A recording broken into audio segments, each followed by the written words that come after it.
pagi semua. Pagi Pak. Terima kasih sudah berhadir tepat waktu pada hari ini.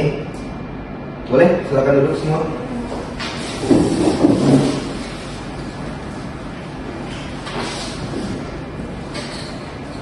Baik, sepertinya semuanya sudah siap untuk memulai rapat.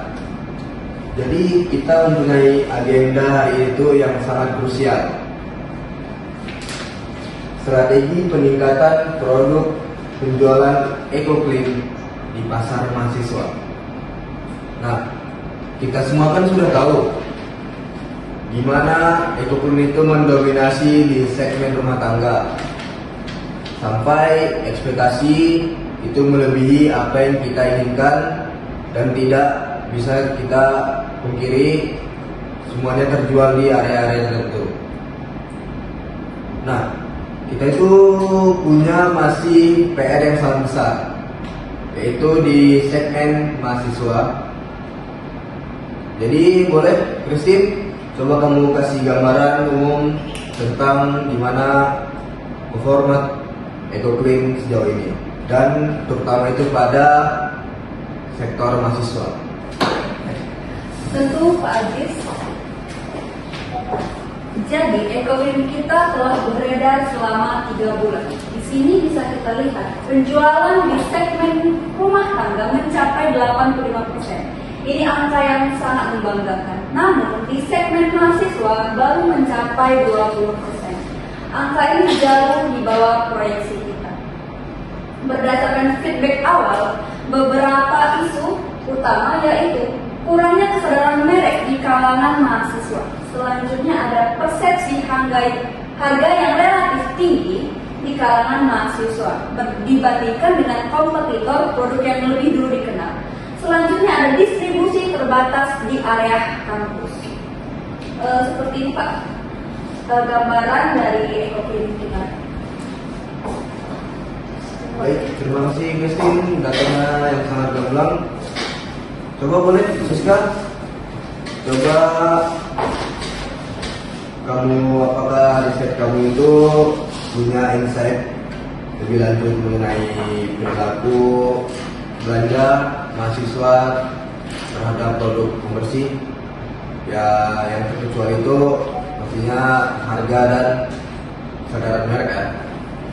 Oke Pak, baik Pak, betul sekali Pak Aziz. Dari survei dan fokus diskusi kami mengenai produk kita ini, sepertinya tuh mahasiswa sangat mempertimbangkan kemudahan akses Pak. Apakah produk kita, produk EcoClean kita ini mudah diakses mereka di toko-toko terdekat di kampus ataupun minimarket yang sering mereka kunjungi Pak. Mereka juga cenderung mencari produk yang praktis Pak, seperti kita juga Pak. Apakah produk kita ini multifungsi, praktis, dan memiliki kemasan yang sesuai dengan kebutuhan anak kos. Seperti yang kita tahu Pak, anak kos itu sangat minim tempat ya Pak, seperti itu. Selain itu juga ada rekomendasi bahwa kita bisa mahasiswa itu mengambil rekomendasi dari influencer digital Pak, dari TikTok, Instagram juga seperti itu Pak. Ini sangat mempengaruhi dalam keputusan pembelian mereka Pak. Harga memang sensitif, tapi nilai dan kemudahan juga sangat diperhitungkan mahasiswa Pak. Menarik ya Siska, ini memberikan gambaran yang utuh. Coba Noviana, dengan insight ini apa pandangan kamu dari sisi penjualan dan apa hambatan terbesar di lapangan, dan boleh disebutkan manfaatnya? Dari sudut pandang tim penjualan Pak, saya melihat bahwa mahasiswa itu memang sangat sensitif terhadap harga dan itu tidak bisa dipungkiri. Lalu kompetitor kita banyak yang bermain di harga yang sangat murah. Namun saya percaya kualitas EcoClean kita itu jauh di atas mereka. Nah, dari situ juga kita memiliki hambatan lain, seperti distribusi kita yang belum optimal di kalangan atau di kantong-kantong mahasiswa, seperti di kos-kosan atau di asrama. Dan peluang yang harus kita lakukan itu seperti kita bisa menawarkan paket hemat atau ukuran yang lebih kecil dengan harga yang lebih terjangkau. Atau mungkin juga kita bisa melakukan program coba gratis atau sampling di event kampus yang bisa menjadi pemicu awal kita untuk mengembangkan produk terbaru kita ini. Nah, saya sangat setuju nih dengan Mbak Fiona, karena dari sisi digital kita juga bisa membuat campaign yang super relatable dan engaging untuk mahasiswa. Contohnya kita juga bisa membuat sebuah challenge TikTok yang bertajuk pada judul Eco Clean Challenge bersihkan kena kos dengan jingle yang sedang viral pada saat ini. Kita juga bisa berkolaborasi dengan micro influencer melakukan kita kampus Eco Clean yang tentunya pasti memiliki dominan followers para mahasiswa dengan konten duta kampus seperti tutorial cleaning hacks dengan EcoClean yang akan diposting di Instagram pasti juga tidak terlalu menarik dengan postingan kita. Ide yang bagus, Bu Sipa, Mas Yana. Tapi pertanyaannya, apakah membuat paket hemat atau ukuran kecil ini realistis dari segi produksi? Dan kalau kita obral harga atau banyak samping, bagaimana dengan margin profit kita, Elsa? Bisakah kita tetap menjaga profitabilitas perusahaan? Itu pertanyaan yang sangat penting, Bu Christine. Jika kita membuat kemasan yang lebih kecil, misalnya dari 250 mili dari yang sekarang 500 mili, kemungkinan biaya produksi periodiknya memang akan sedikit meningkat karena skala ekonomi yang berkurang. Namun, jika kita bisa mendorong volume penjualan yang signifikan, kita bisa mencapai titik impas yang lebih cepat dan bahkan meningkatkan total pendapatannya. Dan untuk diskon atau cashback-nya memang kita harus sangat hati-hati. Kita bisa saja mengalokasikan anggaran dana khusus untuk program cashback terbatas atau memecah belanja untuk pembelian yang kedua kalinya agar tidak mengikis profit yang terlalu dalam. Jadi alternatifnya kita bisa mempertimbangkan program poin loyalitas untuk mahasiswa yang ingin membeli. Program poin loyalitas atau bahkan keanggotaan mahasiswa itu ide yang bagus ya, Lisa. Nah, jadi mereka merasa eksklusif atau bisa mendapatkan benefit yang lebih. Dan lalu mungkin juga kita bisa menggandeng koperasi atau e-commerce khusus untuk mahasiswa yang dapat memperluas jangkauan mereka.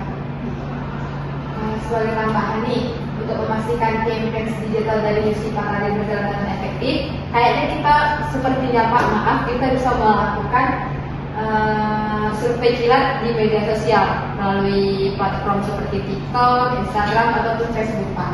Dan dimana tujuannya itu untuk kita dapat mengidentifikasi jenis konten, influencer atau bahkan promo yang disukai di kalangan mahasiswa.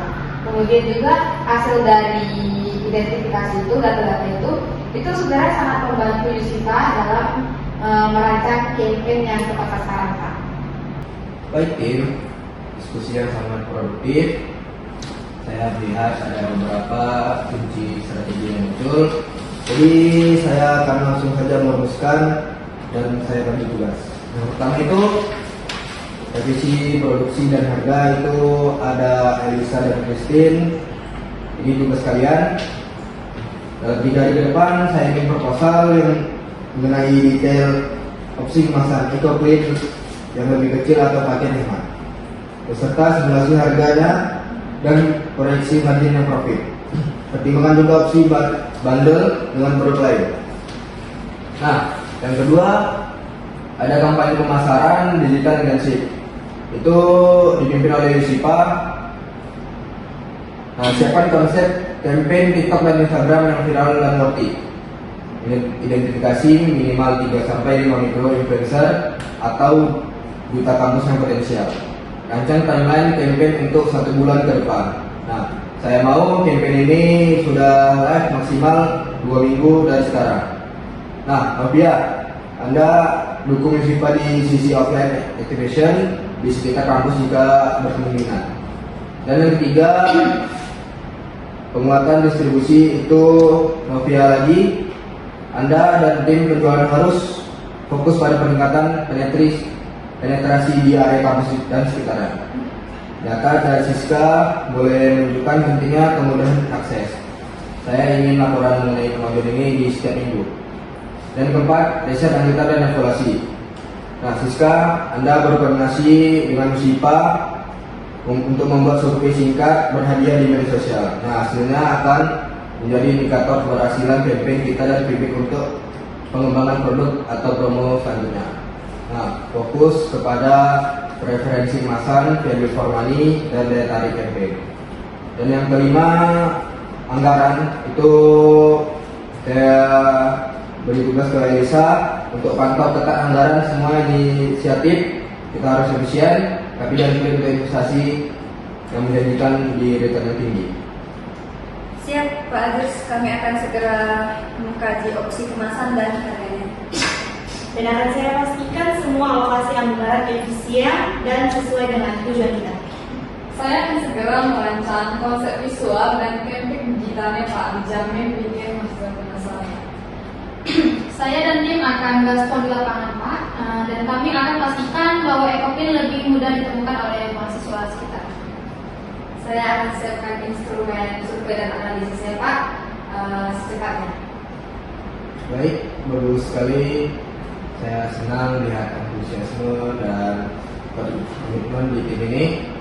Kunci dari keberhasilan itu komunikasi yang terus menerus dan sinergi dari kita antara divisi.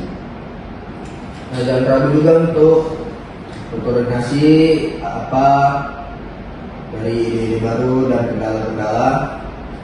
Saya yakin dengan strategi yang matang dan eksekusi yang sangat solid, Ecopin akan menjadi salah satu pilihan utama bagi mahasiswa. Baik, ada pertanyaan sebelum rapat ini ditutup? Baik, semua mari kita wujudkan ini. Terima kasih atas kombinasi yang cemerlang untuk kalian semua dan selamat kembali bekerja. Semangat untuk tim. Baik, terima kasih. Terima kasih.